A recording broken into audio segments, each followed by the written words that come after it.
Hello and welcome to the Ramswriter podcast. Been a good week, very, very good week for once in the land of Derby County. Lots to talk about. Lots and lots of new signings. A couple of outgoings. Season tickets are out. Pre-season starts tomorrow. As always, to digest with me is my good friend Chris Holt. Chris, good evening, mate. How we doing? Are you all right? Good evening, Simon. Couldn't keep up this week. It's been rather a dramatic, surprisingly a wonderful week of lots of good things happening around the club. I'm going to use the word refreshing now. There's two meanings to that. Refreshing because it's new. It's it feels like ages since Derby have had good news, and we've had plenty of it this week. But also refreshing, as in refreshing Twitter for updates. Yeah, have you got thumbitis? Is your thumb still? You know what? I was I started a new job this week, and we were out. I was out in the van. I was out in the van on Thursday. Was it Thursday? Yeah. Wednesday, sorry. I was out in the van Wednesday, and when I was listening to TalkSport, and then to hear the signings coming there, I was absolutely buzzing. The guy I was working with is a Notts County fan, so but you know what? It's all right because he don't like Forest neither, so it's great. You know, we get on. He might not be a Derby fan, but at least he's not a Forest fan. But yeah, no, it's been absolutely fantastic. You know, a lot of new signings. Now last week on this show, you said we'll get automatics. Now, I was a bit apprehensive. I went, nah, we're not. Radio Derby, Chris Coles asked me last week. He says, where do I think we'll finish? Now, I'd moved from sort of being a bit unsure to playoffs. I'm sticking with playoffs at the minute because we'll go through the signings then. We started last weekend. It was a great weekend. You know, I'm going to have to get the list up because there's been that many that I've forgotten who it is because we've had all sorts. But yeah, Tom Barkhazen then, Preston North End, former player. What do you think? Good player to getting 28 in his prime. I'm surprised he's not gone to another championship club. Yeah, he scored a world against us a couple of years ago, didn't he, in the League Cup? That's what I remember him for. He's got a habit of scoring against us, I think. Yeah, he had a really good run with Preston where I don't think he missed a game for about 4 seasons. I think towards the end of last year he got injured a few times, didn't he? And he was in and out of the squad. Yeah. So I think he was ready for a change. He has an interesting background, does Tom. He's 29 and clearly loves Lancashire. He's played for Blackpool, Fleetwood, Morecambe, Preston. I think he's born in Blackpool, actually. I'm pretty sure. Yeah, I like him. It's a clever signing because, in a way, it sort of slipped under the radar once we got onto the list of other people coming through. But he brings something on the right hand side which will be needed. In that league. I think as we move on to the people who we've also acquired. He's a very good deliverer of the ball. He can cross the ball. An intelligent player who can play far right side of midfield. Yeah, I like him. My only concern with Tom is whether we can keep him fit. We've got a good record last year of keeping our boys fit. I think if we can keep him on the pitch, I think he'll be an asset. Yeah, definitely. I think it was I was quite well. Obviously, he was rumored a while back when Rooney was still in charge that that he was interested in coming to the club. Like you say, that we went a bit quiet, and next minute, the Derby County, the guy whoever's running the administration team on Derby County, and I don't mean Quantuma, I meant Derby County's Twitter admin. He's played an absolute blinder announcing these. He seems to be having a lot of fun with it, or she, sorry, could be a he or a she. They seem to be having a lot of fun with it, and bringing them out, And then another new permanent signing is Joe Wildsmith. Obviously, we mentioned him last week. Goalkeeper, he's 26, I think he is. Yes.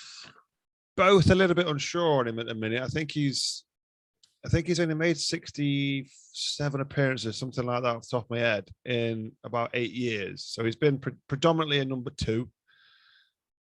It's hard to judge somebody that you've not really seen play. Is he coming as a number 2? Has he come as a number 1?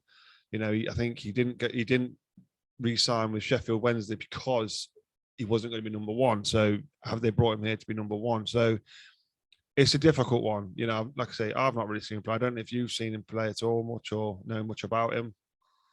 No, he's Sheffield born and bred, isn't he? And he's been at the same club pretty much.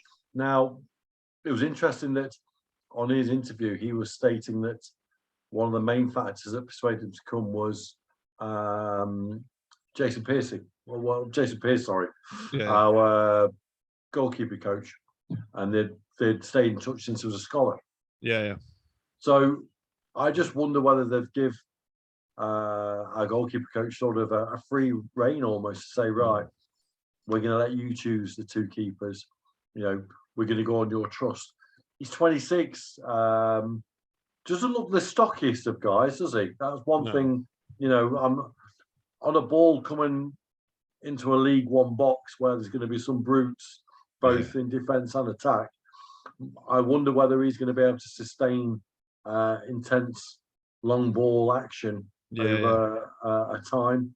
Time will tell. Doing a bit of research, I've been told he's a fantastic shot stopper. Again, seems to have been plagued with a few injuries at Sheffield Wednesday, where he seems to have got his chance, got in there and then got injured and then couldn't get back in. A guy wanted to prove a point, and sometimes they're the best players. Yeah. See, Roos was a good shot stopper, but everyone hated Roos. That was just his job, apparently. I'd be interested, like you say, yes, you know. Like as you said, though, you know, he's not massively built. He's going to have to come for crosses. You know, that's something that, to be honest, that's something I think all our keepers in the past they've got to work on, because it has, and I don't mean just obviously Roos. I'm talking about the likes of even David Marshall, Allsop, Carson.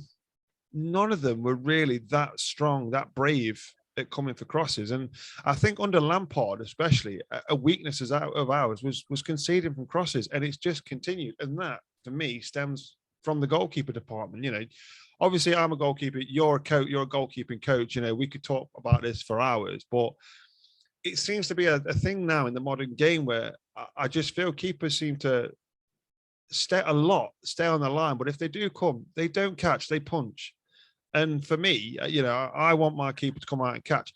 You know, a lot of people won't like me saying this, but Bryce Samba was an excellent keeper, especially under crosses, because he would come anywhere and he wouldn't punch. He would catch everything, you know, and I just think we lack that, and we've lacked that for a few years now. So hopefully, you know, like you said, you've got Wildsmith coming in, you know, he wants the chance to prove himself. This is where he can prove himself. And that starts for me by, you know, commanding his area, because we, you know, as we well know, you know, our keepers were at fault last season for not being commanding at all, and it just feels like it's been a running trend for a while now. Yeah, I think on a positive for him as well is that he hasn't got to move house. Yeah, you know, he's only 4 minutes up the road, so his you know, his commute isn't going to be an issue. His sort of out of football life isn't going to change dramatically. I still feel there's going to be an experienced head coming in. I know they were after the young lad, and they couldn't promise him first team football. The lad from Brighton, was it? Yeah, he's gone to Lincoln. Is it Carl Unsworth? Yeah. I might have got his surname wrong there. I do apologise, listeners. I think they should bring in someone else who has probably played at this level, at this league, with experience. I always say to people, as you go into League One, League Two, and then you always get your spatter of loanees who are down there who are trying to prove themselves from the Premiership. But in all, you normally look at the size of the keeper in League One or League Two, and the first thing that you see watching them on the odd game that appears on telly is that they're normally beefed up, they're bulked up, not necessarily in muscle. No. Sometimes they are a tad overweight, but they are certainly moulded for that league and that type of football. So I'm trying to think it was in League Two playoff final now this year. I can't remember it was, but one of the keepers there, he were big, and I can't remember his name now. I'm trying to think of the guy's name. There's a Polish keeper. He started off at Salford. It was like Gary Neville when he first took over Salford. They bought him in, and I think he's moved to League One now. But he was a big keeper, and he was big, tall, and big, broad as well. And it wasn't fat, and he looked like a good keeper either. I can't remember his name now for laughing me. The thing is, you can have so many pitches that tear up throughout the winter, and the ball isn't going to roll, and it's going to spin erratically. And a lot of these keepers are going to have to be brave and put their head into a melee to get the ball. It's an interesting point because, again, it's one of the few positions that you don't really talk about as you go into the lower leagues. I do believe it changes dramatically. I think you look at the style of goalkeeper in the Premier League and the Championship, they are shot stoppers ultimately, and it's very few times they get looked upon as fantastic assets in collecting a ball from a cross or a dead ball situation. We always look at them as athletic keepers, don't we? With a distribution prowess. As you go lower and lower into the leagues, that goes out the window, and it becomes now you're looking for a brick wall. So yeah, it'd be interesting with Wildsmith. He's obviously been selected as someone who's going to challenge for number one. I still believe that there'll be another one coming who will probably be more experienced. I don't think they'll go down the youth elements. I could be proven wrong, and they could bring a loanee, but I think they'll go for experience. Yeah, I hope they do. Like you said, I mean, well, we can talk about this all night. Really good, but Goalkeepers Union and all that. Yeah, but I mean, it's like, for instance, I've seen it at grassroots level. Even at grassroots level, they're trying to get keepers now to play that sweeper keeper role, be a good shot stopper and be good with the feet. I played a game last week, and I try to incorporate all of it. I'll play that sweeper keeper role. I'll come out at the edge of my box if I have to, but I'm not afraid to. I think it comes from my rugby background as well. I'm not afraid to take people out in the air and catch the ball. I took someone's head off the other day last week, and it was just a friendly match, but it don't matter. And that's, I guess, like I say, it's a dying art in goalkeeping in a minute. So I think if you do get someone, it needs to be someone that's played in this league before, definitely, without doubt. So the next one through the door then was Mendes Lang, which we spoke about last week as being a bit of a beast. Yes. And boy, am I looking forward to watching him play. He's very direct, is Nathaniel, isn't he? Yeah, he is. Where do you think he'll play? I don't know. I wouldn't be surprised because he's a winger, isn't he? But I wouldn't be surprised looking at the signings that we're going to go on to, plus those that have re-signed. If we played with wing backs and we played a 3 at the back or a 5 at the back, and it wouldn't surprise me to see him there because he's strong. He's strong. He's powerful. He's quick. So if you've got someone running down a wing and you've got Mendes Lang chasing him, you're on him. If then on the other hand you want to counter attack, you've got him there as well. He's not the tallest of guys, is he? He's only 5'10". Yeah, exactly. But neither was Nathan Byrne, and look at the job he did last year. True. Well, just looking at his stats now, he's not a prolific goal scorer, is he? No. Like the last club he was at, he made 18 appearances at Sheff Wednesday, 2 goals. It was at Borough for 9 appearances for 1 goal, 13 and 85 at Cardiff, 15 and 72 at Rochdale. But as soon as you say the name Nathaniel Mendes Lang, he's well known. People know him. He's direct. He's not the most skillful of wingers, but I don't think in League One that is necessarily a bad thing. He's a poor man's Traore, isn't he? Let's be honest. Yeah. That's a really good way of describing him. He will basically get his head down, kick the ball in front of him, and just be a raging bull. I think it's an interesting one. Again, another player who's got a lot to prove. His career was going. He'd sort of been loans and patches of careers going well, and then injuries, and then obviously he's had personal issues in the past. So yeah, I think he comes to a new challenge. And again, going back to what we said at the podcast last week, Simon, and we've mentioned today, he's a Midlands lad. I think he's a Wolverhampton lad or Birmingham lad. So again, the commute is what, 40 or 50 minutes away. Yeah. He hasn't got to change his life. No, He can work locally. He hasn't got to change his house or his family. So yeah, I think that works in his favour as well. So we thought that was Saturday. There was obviously a couple of re-signings, which said we'll go on to in a minute. So we thought that was a good day. We thought it was a good night. Wow, what a Saturday that is. However, I think Wednesday may have just trumped that. Because when you hear on the radio or you look at your Twitter feed and you go, Derby County have signed Conor Hourihane, you go, what? Conor Hourihane got promoted with Aston Villa, when they beat us in the final of the playoffs. Conor Hourihane is probably going to be one of the, if not the best midfielder in League One. Would you agree? I agree. What a signing that is. And to think that he had offers from championship clubs. Yeah, he went, I'm going to come to Derby. And bearing in mind, a lot of Wednesday absolutely bored a lot of people's piss. A lot of League One teams, Forest and Leeds, all that sort of rubbish. We don't care about you anymore. They're obsessed. They literally are obsessed with us still because we've signed him and they're going, oh, you look like you're trying to buy away a league. Can we just make it clear that we are under a strict business plan from the EFL, where we are, I think you think we may have a little transfer budget, but not a much, but we've got a wage cap. Without doubt, I believe there's definitely a wage cap. I'm not sure. I know it's 4.5K last year. I don't know what it is this year, but I'm assuming it goes over the 2 years or wherever it is. So somehow we've pulled him in at not a very high wage, you wouldn't have thought, and we've signed him on a 2-year deal for free. That is unreal. It just goes to show how, you said it last week, how big a club and how big a pull Derby is, even without Wayne Rooney. Yeah, and that was where I was coming from last week and why I believe that Derby, and I'll reiterate it again, and I've got still people laughing at me on Twitter and going on about stability in mid-table. I believe there is a promotion there.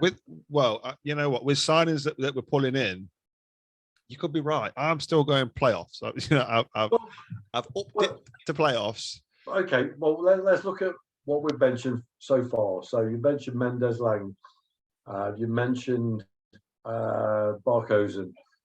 Now we're mentioning Conor Hourihane. Now, if you look at his CV and you look at his Wikipedia, which is always interesting, he's played over 100 games for 3 clubs already.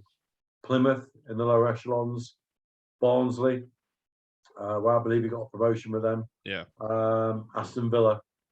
Obviously, he went on loan to Swansea and then Sheffield United and us. Now, going back to the wages, I believe that there is a cap of around 7 to 8 grand. Yeah.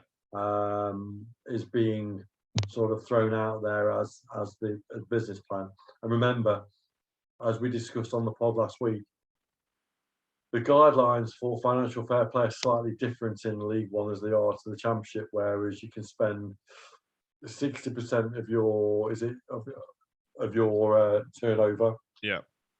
And then you can spend all of your incomings from transfers, and that's including obviously wages, etc. Now, the other thing you've got to understand is that we've taken wages off the structure as well, which we'll come to later in the pod. Why has he chose Derby? Again, he's based not too far away. I can't remember if he lives in Birmingham or whether he stayed in around the South Yorkshire area. So it's not a million miles away. He's a family man. He's got nothing to prove. So why not look for a challenge? And you could say he could say of the clubs where he's been at, and he started off at Sunderland, which is a huge club as well. He's used to a big atmosphere. He's used to a big crowd. He would have played at Pride Park many times. Yeah. And I also think that the attraction of, he was touted by Wayne to be one of his first signings. But I also believe that Liam Senior will have a lot to say with it as well. So, yeah, I just think it's a complete package, and I think the fans should sort of pat themselves on the back, and their unbelievable support over the last season and beyond shows. And I said to you last week, Simon, as we discussed, there is a pull to this club that doesn't have to always be money. The livelihood of players now, to me, is outweighed by life, not necessarily the lifestyle, but what is best for their family, what is best for their career. You know, and he's another guy that's over 30 years old, who's got probably a good 4 years left in him, signed a 2-year deal. Let's say we keep him for another 2 years after that. You know, it's a nice way to end your career. Yeah. No, I agree. It's such a really good signing, you know, and we see all the rumors, you know, that you see him flying about, but when they actually, you know, get announced, you go, how have we managed to, you know, pull a player like Conor Hourihan in? Yes. But he didn't come alone though, did he? Let's be honest, he didn't come alone. He brought his friend with him, another one that was in that promotion winning side at Aston Villa. He brought in James Chester, a centre-back, very experienced. Again, another player that's, you know, he's a player that's going to stick his head on the ball. You know, we're not looking at anything flash. And that's one thing that is become apparent is Liam Senior or whoever's doing the scouting of these players, you would assume that this list has been brought up from the back end of last season when we knew we were going to be relegated. You know, the managing team, the coaching staff, they would have been out going, right, these are the players that we need to get. They seem to have a bit of an understanding of League One. You know, they're not looking at flashy football. They are looking at defending what you keep telling us, and that's there's going to be a lot of long balls, a lot of balls into the box. They need heading out, they need clearing. These are the players that we are bringing in to do this. Yeah, you can have two types of football in League One, Simon, aren't you? You can have your Derby Sheffield Wednesday games and your Derby Ipswich games and your Derby Charlton games. They're all going to be cultured.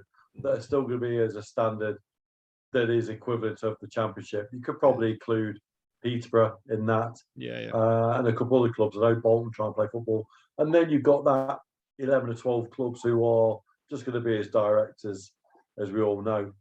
And I think what he has done is he's brought in. I think analysts at the club have got a lot to be thanked for, because obviously these analysts would have looked at these players day in, day out, looked at their stats, looked at their fitness, looked at their general influence on games. And Hourihan has an influence on games. Going on to James Chester, I like James Chester, another international, so that's back-to-back internationals. Another guy that's sort of had an interesting journey in football. You know, started off at Man U. Went to Peterborough, Plymouth, Carlisle, all on loan. Played with Curtis and Liam, I believe, at Hull. It might have been a bit early for Curtis. No, I'm sure Curtis was there, but he definitely played with Liam at Hull. West Brom, Villa, Stoke for the last couple of years. Likes his Midlands clubs then. Yeah, well, again, it comes down to, you know, he came from Hull down to West Brom and then went to Villa and Stoke. He obviously likes the area, stayed within the area. Not the biggest of centre-halves. He's under 6 foot, he's 5'11", but wow, he's good in the air. Really good in the air. And again, it comes back down to people saying that these teams have got to gel and we're going to need 3 or 4 months. You put Curtis next to James Chester in the back four. How long do you think they're going to take? They're going to need to gel? Not long at all. Oh, did I slip in Curtis's name then? You may have done. How do you know Curtis is going to be there? I don't know. I don't know. So, let's just premonition that Curtis may sign. But yeah, is that going to need gelling? I don't think so. No, and that's it as well. Cultured football as well. Yeah, and then to complete the package, the Irish duo, sorry, the Irish trio even. James Chester's Irish, isn't he? Or is he Welsh? No, he's Irish. Welsh. He's Welsh. He's Welsh. Okay, the Irish duo then. So, is Dave McGoldrick? Didsy? Yes. Again, you know, he was massive for Sheffield United. You know, in their promotion win, not promotion winning season. Yeah, he was in their promotion winning season, wasn't he? When they went to the Premier League. Yeah, he was huge for him. I think he struggled in the Premier League a little bit out of his league, I think. But he's a goal scorer. He's a big, strong, powerful man. He's someone you can put the ball into the box, and he's going to get his head on it. He's going to put his toe on it. He's not going to be bothered about bullying defenders. You know, he's look, another player that's going to suit League One. It's incredible. You know, and we need a striker because we don't know if CKR is going to sign. You know, I think the only person we've got on who is a striker is Jack Stretton, isn't it? You know, he's the only one that's on the book. So, and for me, I think he struggled in the Championship last season. I agree. I think he wasn't strong enough. And again, it's going to be a big ask for him to do it this season in League One, which again, he needs to be strong. But having someone like David McGold to learn off, you know, could you ask for anyone better? Yeah, well, another guy who is a Nottingham lad, but fortunately is a Notts County fan. Yeah, not a Red Dog, which is a bonus. 6'1", big lad. Again, started off at Notts County, and then obviously went to the south coast of Southampton, and then looking through his clubs that he's been at. So yeah, he went on loan to Bournemouth when they were in League Two. Yeah. Port Vale, went to the Red Dogs, Sheffield Wednesday, didn't quite go well there, but went to Coventry and hit 16 goals in 22 games at Coventry, and clearly then went to Ipswich on loan. He was because Forest threw him out on loan to 2 or 3 clubs, didn't they? Yeah. And then stayed at Ipswich. I remember there was one particular season where I think he scored about 20 odd goals, and I think we were pipped to him. I'm pretty sure he went to Ipswich ahead of us. That wasn't that around the 13-14 season? Yeah, the that's McLaren right. season, weren't it? That's right. McLaren was after him, and if you remember, when he went to Ipswich, we were still in for him, and then good old Mick McCarthy slapped something like a 7 million price tag on him, and then obviously he got his dream move to Sheffield United and got them promotion, and then in the Premier League. What I like about McGoldrick is that he's honest. He's not the most skillful, but I think he look at his interview. He's quite right in stating that he played more minutes in the Premier League than any other player in their squad. Yeah. So he's clearly fit. He's clearly earned the rights to play at the Premier League, going through the divisions. Model professional. I don't think he'll play a striker. I don't think he will. I think he'll play a 10. I don't think that you're going to expect him to run behind. He's obviously he's very good in the air. We know he's very good in the air. He's also a very skillful finisher. Like some of the finishes that you can see online, if you look at some of his past clubs, are excellent. Yeah. I think at 34, we can't expect him to be No. running down the channels and then breaking the back line and getting behind them. I think he's the kind of guy that you can ping a ball to him from midfield. We've got that culture now in midfield with Tom and Connor that will stick. It will stick to his feet and give him 2 or 3 yards of pace. Sorry, not pace. 2 or 3 yards of space, not pace. He will create either a goal. He'll create an assist. I think again. It goes back down to the spine, Simon. You know, you look at that spine of Chester, Hurrian, McGoldrick, Wildsmith. Yeah, that's 4 straight away down the middle in. So it's really astute. I'm impressed. And that, to be honest, that's the comment I've seen a lot is we've got a spine, and so, you know that's what we have. We have got a spine. Again, I will go back to this, and until I've seen him play, I will keep on mentioning Joe because obviously it's tough to judge a keeper when you've not seen him play. But you know, one thing I like about McGoldrick is he said that it was the pull of Pride Park, when he played against us. When Tom Lawrence was just unbelievable and scored 2 goals again. That game there. He said they were. The fans. They're a team that were bottom of the league, administration looked like going down, yet they were still given everything they could, and they were still packing out a place. And he wants to play at a club like that, and fair play to him. If he wants to come here for the fans, we know what we like. we will do it. We will do it even in League One, you know. So yeah, those are the signings. Now, it wasn't just signings; it was re-signings. And I think a big one for me was Aaron Cashin. Aaron Cashin for me looked like a championship player last season. He fitted in well. You know, he didn't look out of place. And to be honest, coming in as a centre back in a championship is a tough ask at, 19, 20, whatever he is. Tough ask, but he slotted straight in. And he's one of them players, header it, kick it, put his tackles in, not afraid, he's strong. Perfect centre back for League One. And, if he's going to be next to James Chester, again, it's a great person for him to learn off and get better off. Yeah, he hasn't had a bad time of it, as he last year. He was fantastic.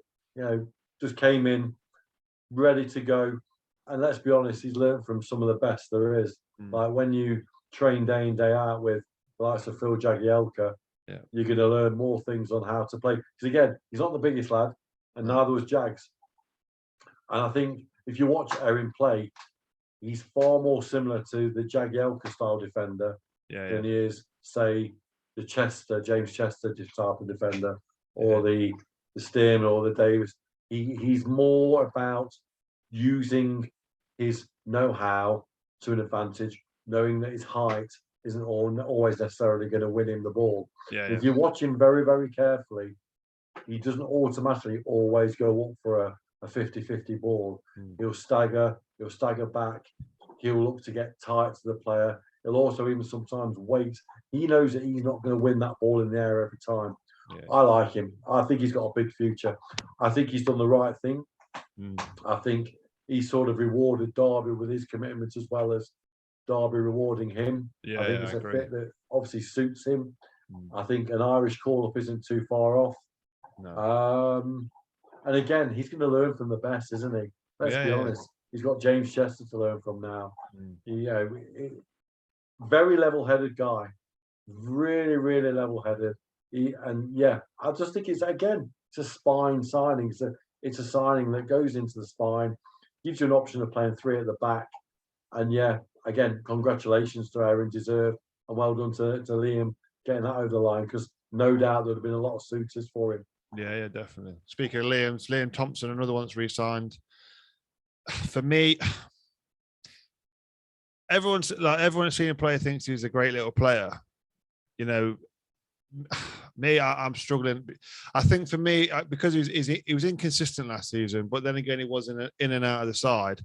You do see flashes of brilliance, but then there's moments of madness. There's a lot of mistakes. Like Borough, I think was it Borough, where they ate him alive. Borough did in midfield, and you just think, right, okay, he's another one that he's not very tall, he's not very big.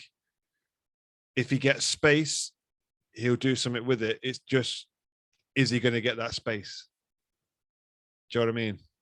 It's a really valid point. I still don't think he's quite found his actual natural position. I get what you're saying. I think that's his dilemma, and I think the club will eventually put him into a role which he will be comfortable and settle in, because all young players, he's in a slightly different situation to Erin, where Erin knows that he ultimately will always play in the back lineup. You won't see Aaron Cashin play anywhere else on the pitch. No, not at Liam all. is a different sort of animal in the sense of, will he be a holding midfielder? I think he's a great player to play by the side of someone who's cultured and creative. Because ultimately, we're not signing Conor Hurrian to chase box to box, although he can play box to box and he's very good at playing box to box. I think Liam has been signed to be the box to box tenacious player. He's got an engine. You're right. I think that he's got a lot to learn. He seems to go in and out of games sometimes through, I think, the pressures of what, like I said, Borough put on him. He's a young lad at the end of the day. He's going to make mistakes. I think, again, he's earned the right to stay. I think he's a great talent. He's a great lad off the pitch. Very nervous, very shy. Yeah. He's with an excellent coaching setup, bringing in experience that only you cannot but learn from what's coming into the football club. He's not being surrounded by other academy products. He's being surrounded by international footballers, and he is going to thrive from it. And I think, again, one to watch. I think he'll play more games than people think. I think he will certainly get into the 30s for the season. Yeah. And then tonight, Richard Stearman announced 1-year deal.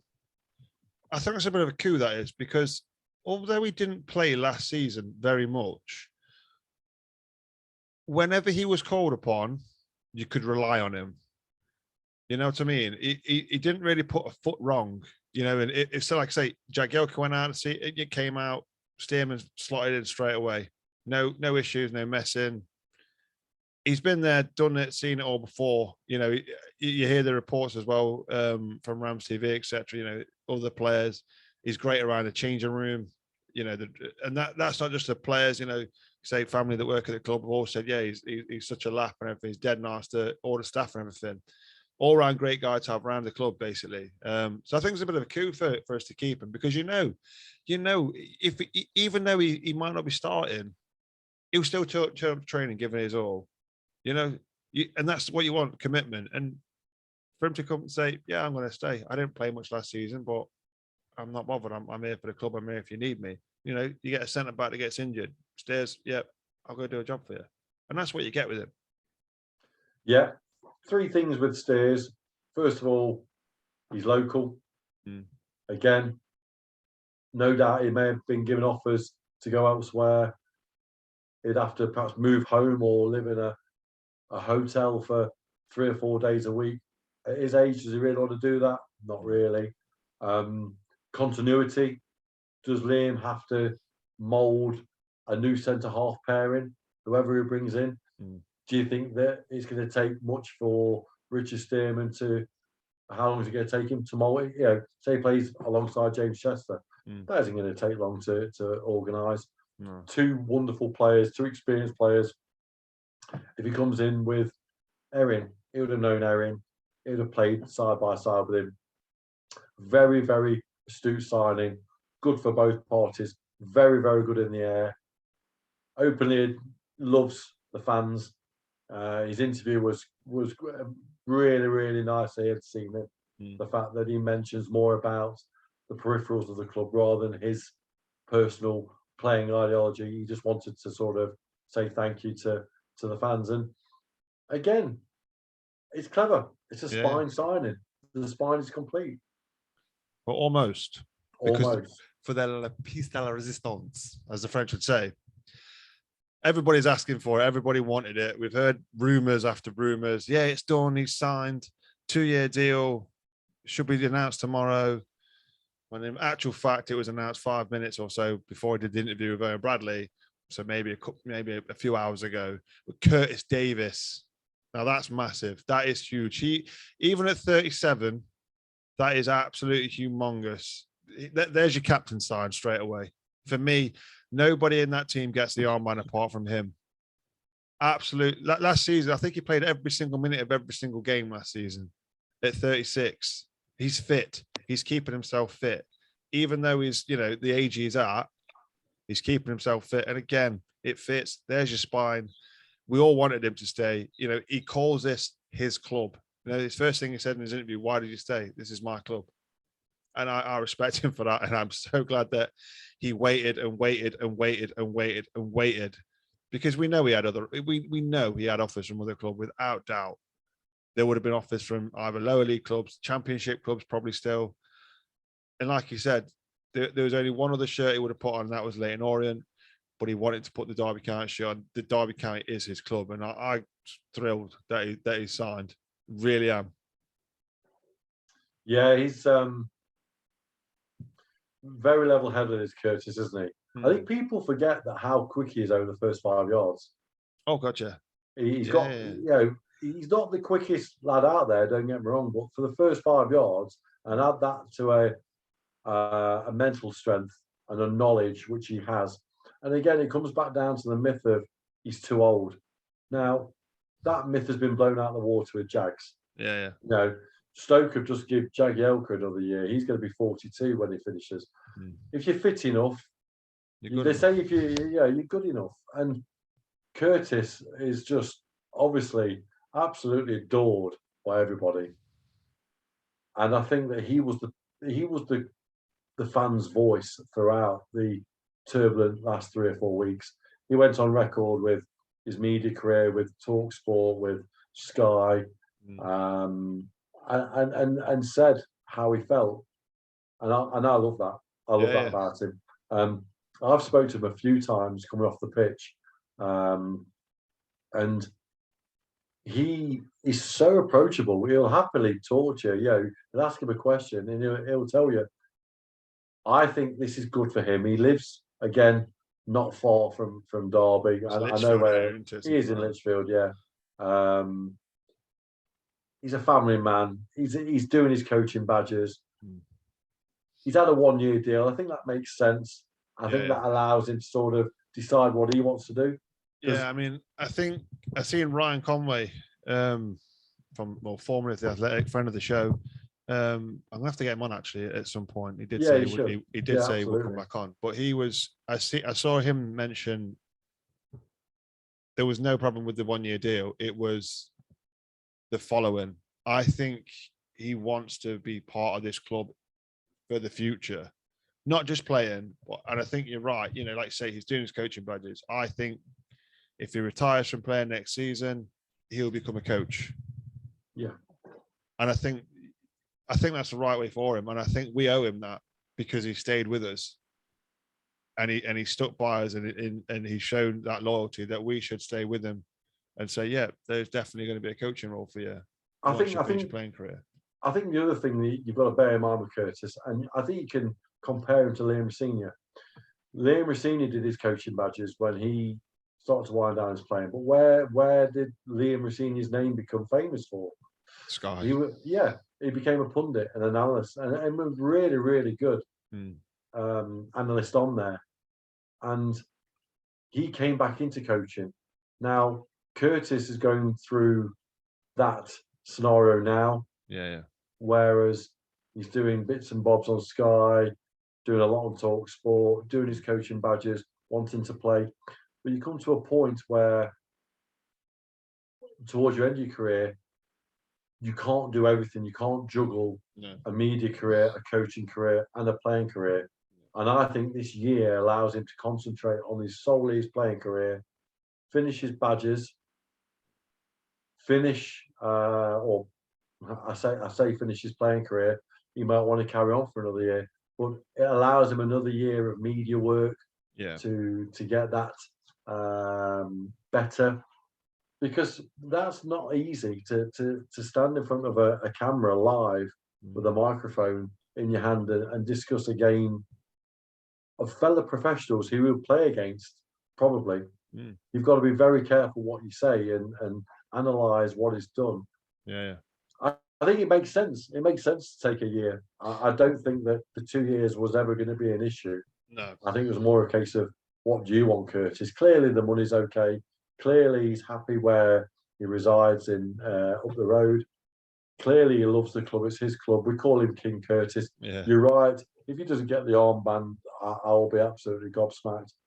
But it allows him to finish his needs. What does he want to do? I think that's what he's doing. I think he's at a bit of a transitioning point. I mean, we heard a couple of years ago that he wanted to finish his career and go into media, punditry or that. I just wonder now if he's sort of gone, you know what? I actually want to go into coaching. I actually want to go into managing. It would not surprise me in 5 years to see Curtis Davies as a manager. Not at all. I wouldn't surprise at all if he was at our club. Yeah, exactly. I just think that I think he's had a bit of a transition and gone, you know what, I don't want to leave football. I like the media work, I like the punditry, but I actually prefer being on the pitch, being on the training pitch. So I like I say, I think that's the route he's going to take, and that's what he wanted sealing up with Derby was kind of get a future. I know Tom Huddleston tried to do it as well. That was one thing that he was sort of wanted, was to have a year left, a year playing, and then another following on from that was to become a coach. So, we don't know, but we can only speculate. So yeah. Anyway, we've actually got a squad. We've got a team now, just about. We can actually put out tomorrow. Yes.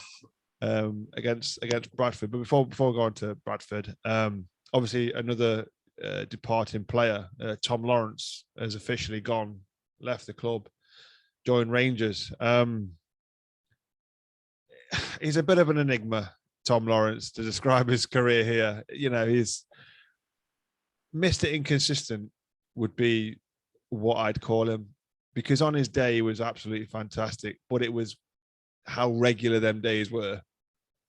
And that's always, I think that's been his problem. But I think going to Scotland will do him some good, because he's going to Rangers, who are going to be fighting for every bit of silverware going in Scotland. They're going to be in Europe, I believe. Yeah, they came second last year, so they will be.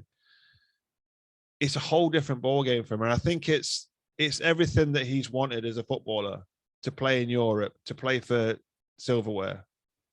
He wasn't going to get that at Derby, let's be honest. And I think he wants to get back into the Welsh team as well. Go make a name for yourself at Rangers. You'll soon get, you'll soon have, because let's be honest, Gareth Bale won't be playing after this World Cup. No. But it puts Tom in the shop window for the World Cup, doesn't it? Exactly. So I think Tom gave us his best season last season. Let's call it a farewell gift. I'll show you the player that I couldn't be. You know what? Everyone was shocked when they made him captain. I was shocked. But I think he took the responsibility onto his shoulders, and I think he enjoyed it. I think he relished being captain, having that responsibility, having all eyes on him, having a little bit more freedom to play football. And I think that's why we saw probably the best Tom Lawrence that we've seen since he's been here, and on a more regular basis. I don't disagree with you. I think he had a very turbulent 3 years, his first 3 years. Obviously, he lost his mother. That affected him terribly. They were very close. And then obviously other instances away from football didn't help his mindset. We know he gets rattled easily. We know he's got a very short fuse. I think it was good for both parties. He went for various reasons. One, there's a wage structure there that needs to be adhered to. And on the reports of what he was on, you could basically cover 4, if not 5 players into the squad now with the same outlay of cash. 2, what is his personal ambition? I don't think his personal ambition was to play in League One. I think we've hit the nail on the head. He still wants to get in the Welsh squad. And I also think that I'm not sure he fits the style of play that obviously Liam's looking to do. Because if you look at the signings that Liam has brought into the club, I don't see where Tom would actually fit in to the structure. I also think that he's probably chose Rangers because he's got a little bit of loyalty to Derby, and I don't think he wants to play for another English club. Yeah. That's my theory. That's a good shout. Yeah. Because he was offered Sheffield United, he was offered other clubs, and if he's on the presumption that Derby do get promoted, as I am, you come face to face with your club that you spent most of your career at. It's a difficult one, and some players literally will not play against former clubs, and I just wonder whether he's gone to Scotland for a complete break from the English game. And good luck to him. Good luck to him. Definitely. Was I a fan of Tom? Yeah, I was a fan of Tom. I just think that sometimes he put his own game ahead of the team's game. I think when he got rattled, there was no one there to pull him back. And I think once Tom got rattled, he was gone. He was out of the game. If you look at all the times he got sent off, there was always an incident literally a couple of minutes beforehand. Yeah. There was never ever a sort of something that happened early in the game and then he got his retribution in the second half. He normally got rattled and then within a couple of minutes he was gone. So all the best to him. I think while we're on that subject, I think we need to talk about Lee Buchanan. I think another guy who obviously is split and divided fans' opinion of him by the way it's been happened, and obviously we can't really talk about that because it's gone to FIFA and tribunal and contracts and what have you. I think his agents played a blinder. I don't think he's a Marco Gabbiadini run his agency. Allegedly, he's involved, or he's a shareholder, isn't he? That doesn't mean it's his choice that he's made any decisions. You know what I mean? And I saw some people giving Marco some stick. It's nothing to do. The likelihood it's nothing to do with him. You know, he'll have agents working within the agency. Let's be honest. Yeah, Buchanan. I'm not bothered. I didn't think he was that great. I was never saw the hype. Really, I think he had. You say you look at Jaden Bogle. He had a cracking first season. I just didn't see it with Lee Buchanan ever. I'm not really sure what. I don't think. I agree with you. I don't think he got better. No. I think what you saw was the best of his ability. And I think again it's the best of both parties. I don't have anything against Lee at all. Nice guy. I think he's lost a little bit, if not a lot of credibility by the way he's handled this. And let's be honest, his videos from Werder Bremen aren't exactly the most happiest, are they? No. It looks as if he's in an allotment he's in an allotment by a train track and he's being held there till he signs. Good luck to the guy. I don't think he'll be missed, Simon. No.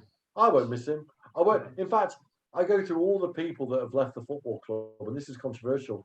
I wouldn't miss any of them. I think Ebioe and Plange, great guys.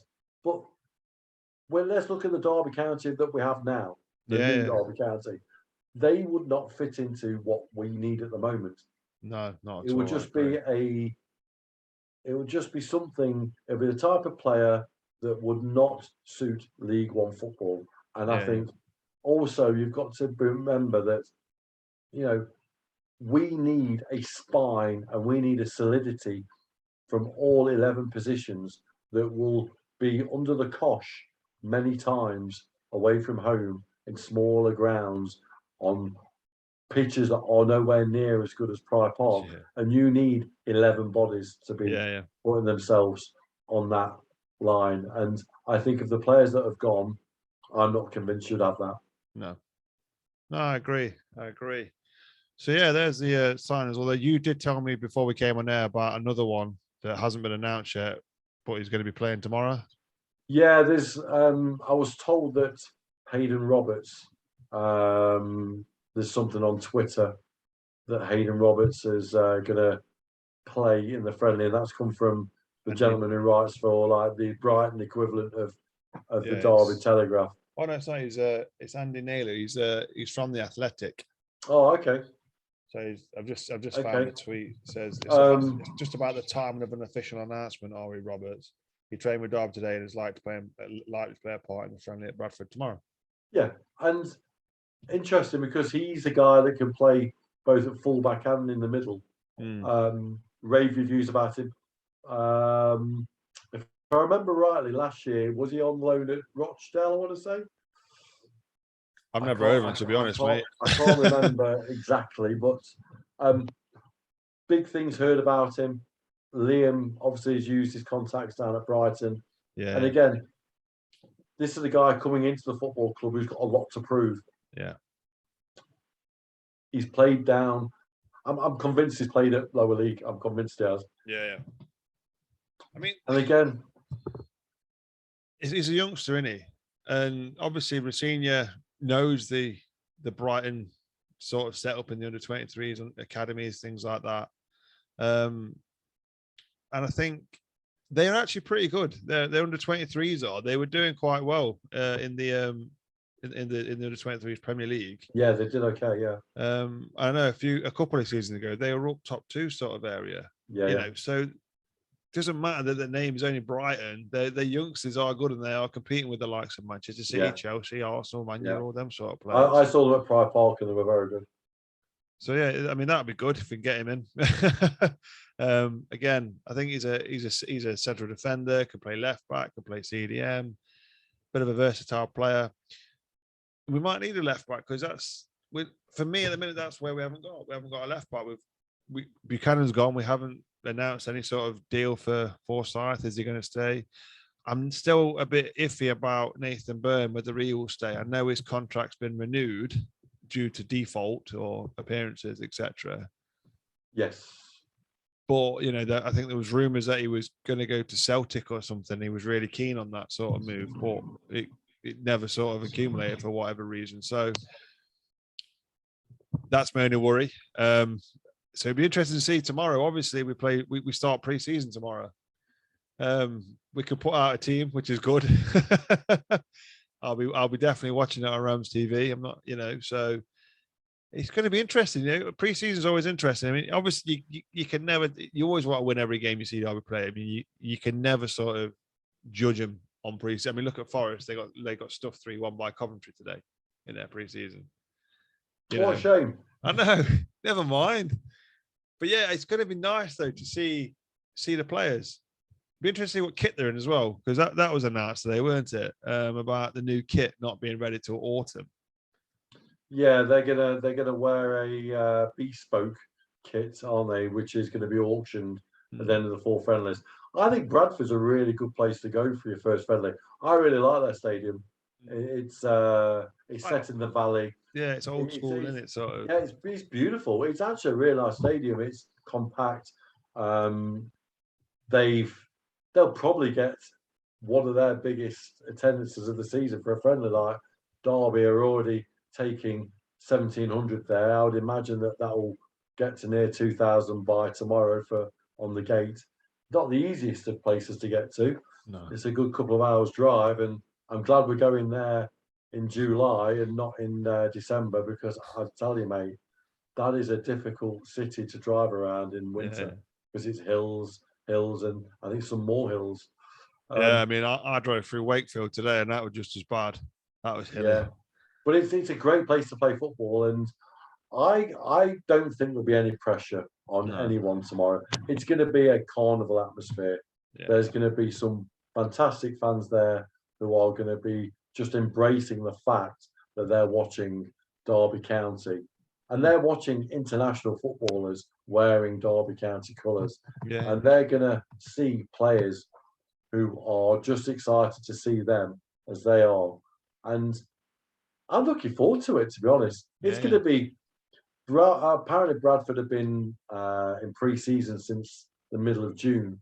So they've been sort of 2 or 3 weeks ahead of people. Yeah. I wouldn't expect too much from Derby. I would imagine that it would be the good old classic, play the first half of half the seniors, second half of half the seniors, and then dribble in some 18s and 23s. Will there be trialists there? That'll be the interesting one. Yeah, this is it though now. Seeing them signings come in, it's like normality has finally hit us. Do you know what I mean? You get fucking signings, but because we've got no squad, every signing is amazing. I don't care who they are. You can bring Connor Salmon in. I'm like, get in. We've got a player in. You know what I mean? I'd be absolutely buzzing. But normality. Obviously, we mentioned kit there. Obviously, it's not quite. Obviously, Umbro. We have an agreement with Umbro, but because of administration, we didn't know. They didn't know what production should be. I think they said something like it'll be ready for the start of the season for the players, for the first team, but it won't be on sale till sort of autumn time, which is good for me because I always get it on my birthday.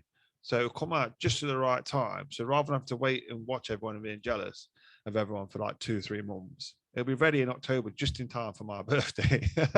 What do you think about kits being changed every year? I was reading a really interesting article on Brentford, because they're not changing their kit, do they? They change it every 2 years because of sustainability, and they understand that the cost of replacing shirts every year plus a season ticket is not the easiest thing to do in the current climate. And I'm pretty sure they've said they're not changing their kit this year. It's an interesting one because it's 50 quid a shirt. You're looking at an adult shirt. Say if there's 4 of you, two adults, two children. That's 100. Well, obviously, I think the kids are about 35 quid.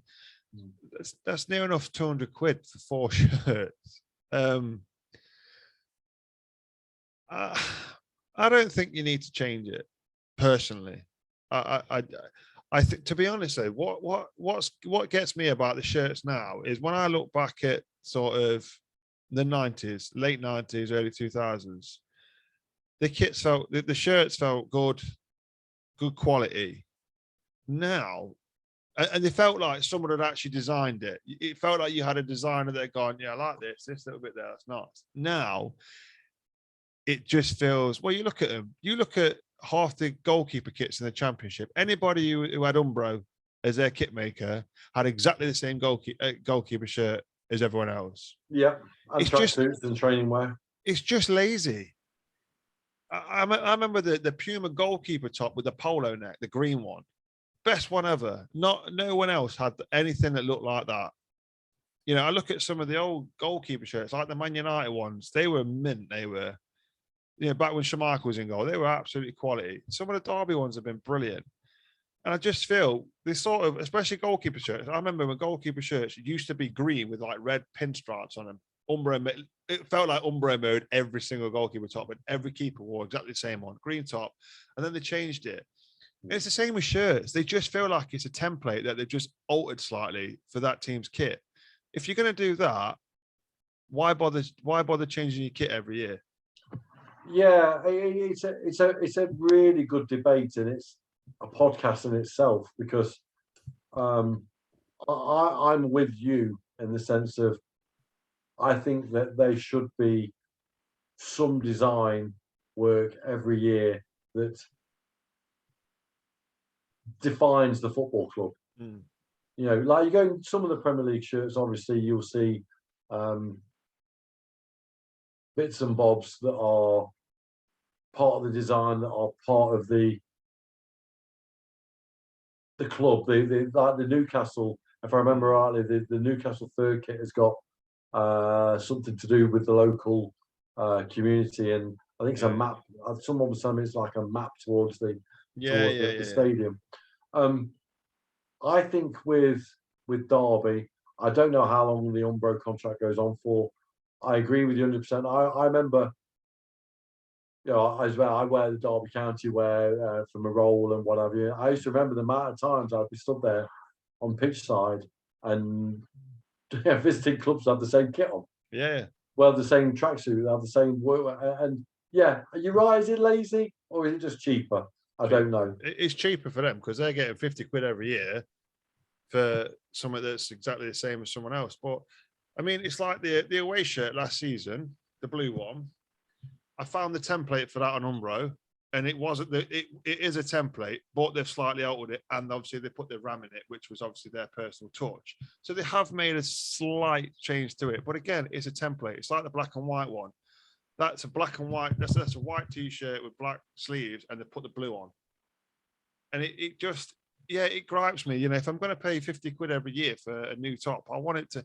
I mean, I look at the amount of shirts that there's a lot of talented people on the Twitter that come up with concept shirts. Paul Limbert put some absolute blinding stuff on concept shirts, and you're just thinking, why can't we have something like that? I just wonder also if it's to do with the sponsorship as well.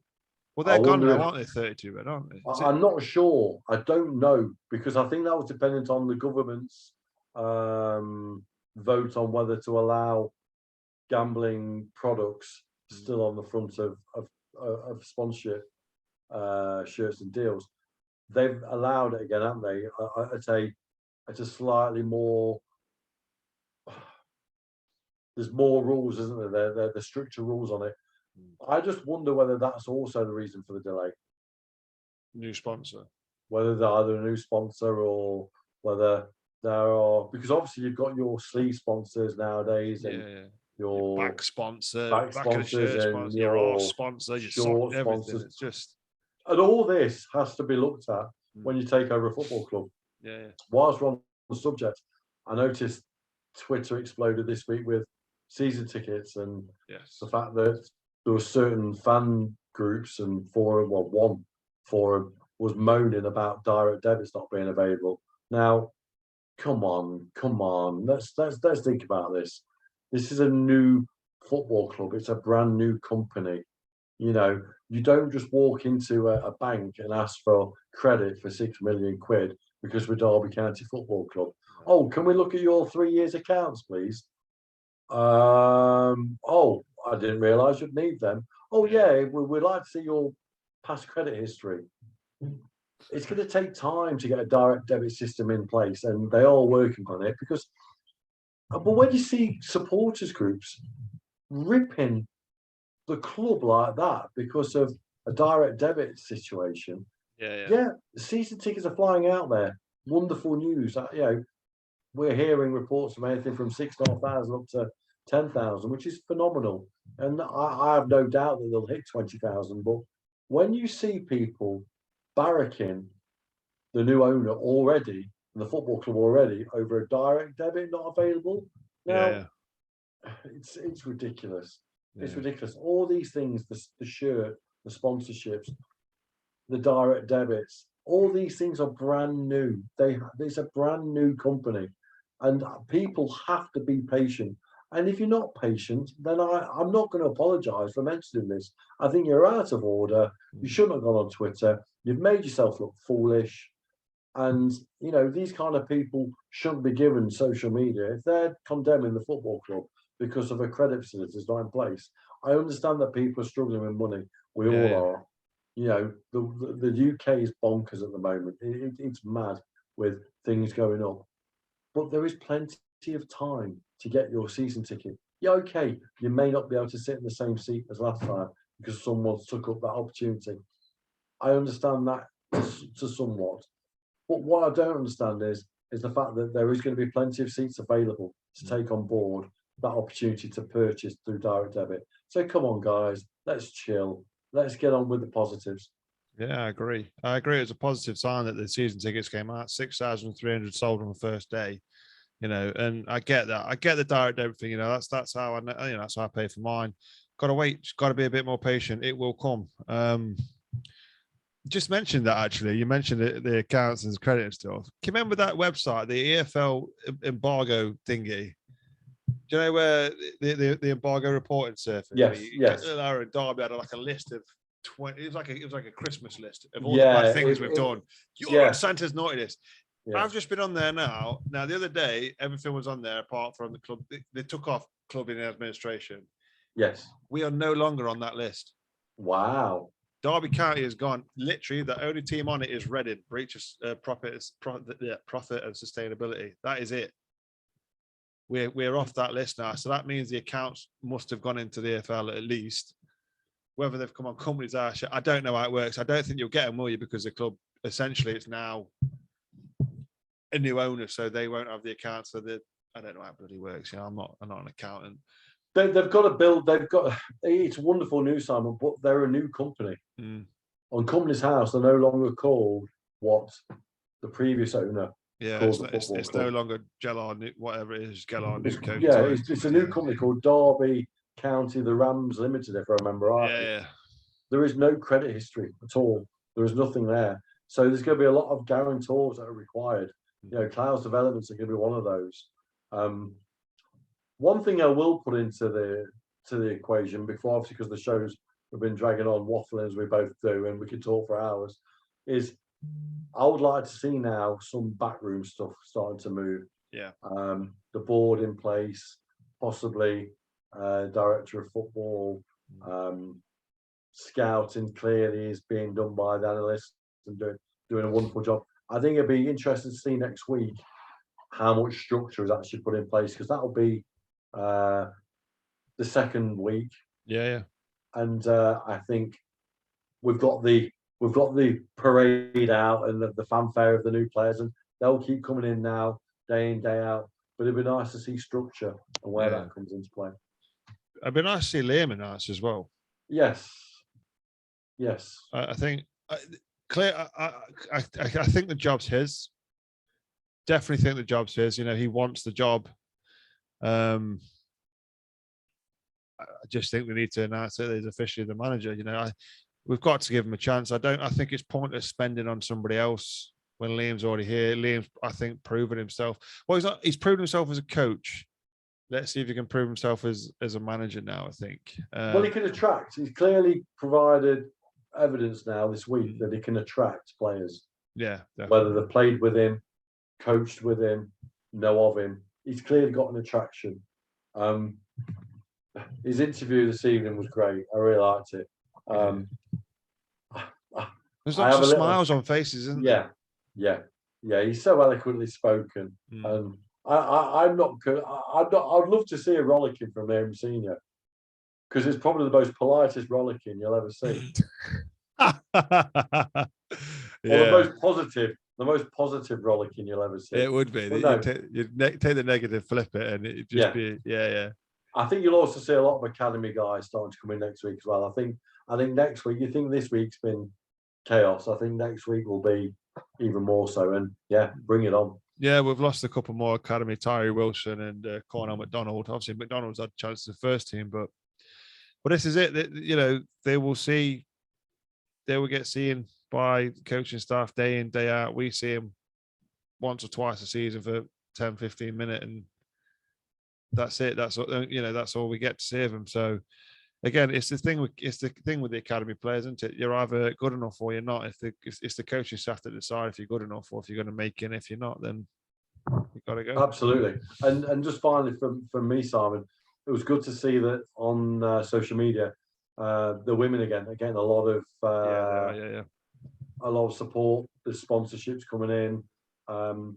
David Clowes has already said and restated that they are going to be part and parcel of what they're going to do, and it's evident that is starting to bear fruit with people coming on board, and I think it's going to be an exciting season for them as well. So I noticed they'd signed a Welsh under-19 forward already. Yeah. So it's positive. It's nice to be positive, Simon, isn't it? And it is. I still will say, and I'll say on this podcast, we will get promoted. If I'm wrong, shoot me down at the end of the season. You mentioned some big teams. Let's be honest. You mentioned obviously. You look at that. There is some teams that you expect to walk over, but you look at the likes of Bolton, Sheffield Wednesday, Ipswich, ourselves, Peterborough. There's five. There's your top five. Wickham, do they squeeze into that? Possibly. I will mention Wickham just because they got promoted, even though that's going to be fun though, going there. But I think some teams can become stale. Portsmouth. They could become stale. Portsmouth are literally Derby in the Championship. There or thereabouts. Yeah. There's a lot of teams there that are stale. There's a lot of teams that sort of Charlton, Oxford. Charlton, there's someone else you mentioned. They're all around the 7th, 8th. You look at Derby County and you look at the force that they've brought in already, and you think of the hype that's with them and the excitement and that momentum and what they've gone through. They have something to ride on. They have a big wave of hope and excitement. A lot of these clubs in League One will be fighting for survival ultimately. Look at Sheffield Wednesday. They went through the playoff semis last year. We know how difficult it is as a football club to when you're defeated the previous season. It's very difficult to bounce back from something like that. Yeah, we've made a lot of playoffs, just never consecutively, have we? You know what I mean? Yeah. So I think the Derby go in there completely fresh with a big momentum of proving everybody that we are Derby County Football Club. The past is the past. We are the new club. And I think that will see them home. I really do. Well, 23 days left till the season starts. Yeah. You know what? I could actually change my mind by the time the season starts, depending who else we bring in. I'll keep on you, mate. You will do. That's it. And I'll be like, no, you told me it's your fault I changed my mind because of you, because you kept on persistently saying, no, we're going to win the league. Simon, I just don't buy this time to gel. I get it that teams need time to gel, and but of the signings he's brought in, honestly, they're international players. They are footballers that have played 400 or 500 games. They don't take long to gel. They'll understand the system quite quickly. You know what I mean? They may take a month or two, but they're not going to take 6 months to gel. It wouldn't surprise me neither that if these players hadn't already been training at more farm before basically when preseason started. For me, I reckon that we saw it last season where we had players coming down at more farm. You're not signing rookies. No.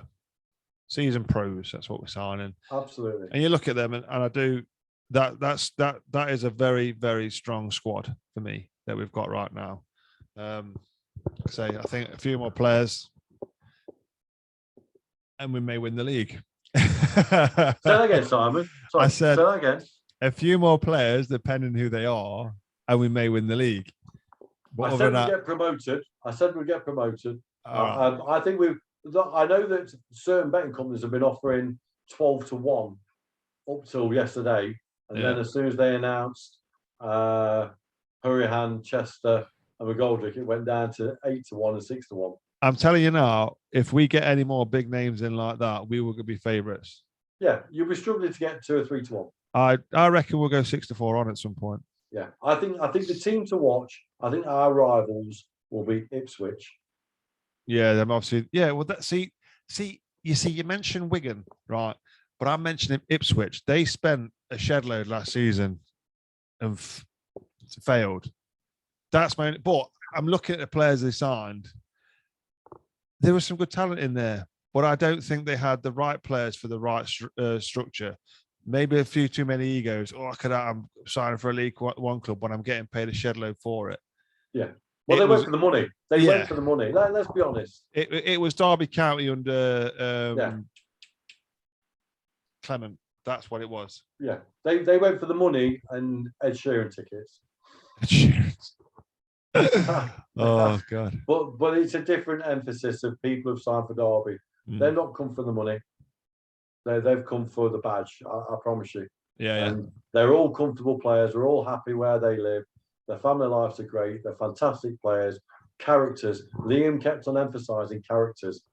Just watch them. I tell you, they will be a force very quickly. Yeah, I agree. Anyway, well, what a great way to end. More positive stuff, more positive news. It's brilliant. Thank you guys as always for listening. Keep listening, keep liking, keep sharing, subscribing. You put me and Chris, was it to 37 I showed you in the charts? Yeah, we're doing amazing, mate. So well into the top 50. I like that. So it must mean we're doing something right. Anyway, guys, thank you as always. And we shall see you again next time. Maybe with more transfers, we never know. I might say we are going to win the league definitely by then, but we still, Chris definitely will be saying that.